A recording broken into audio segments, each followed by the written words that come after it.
We are staying on the top floor of Kobi Joshimuddin Hall. It's a beautiful place to practice English because from there we can't hear any noise and without any hesitation we can practice English. Today I invite one of my students, Mr. Mahin. We have been practicing English together for 15 days. Hello, Mr. Mahin. How are you today? I am also fine, but I have a little bit problem. Today I face cough. Okay.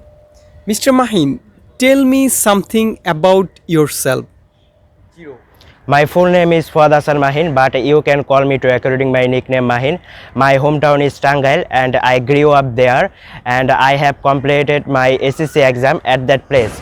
When I finish my SSC exam, then I shift my home from Tangail to Dhaka Dhanmondi for my better improvement. And then my mother told me you can study nursing profession. That's why I admitted Anwar Khan Nursing Modern College. College. Yeah, but I have a little dream. When I finish my course, then I go abroad for my higher study and my better improvement.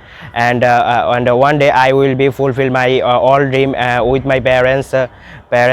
And I am highly self motivated person, and I will accustomate in this profession myself within few days.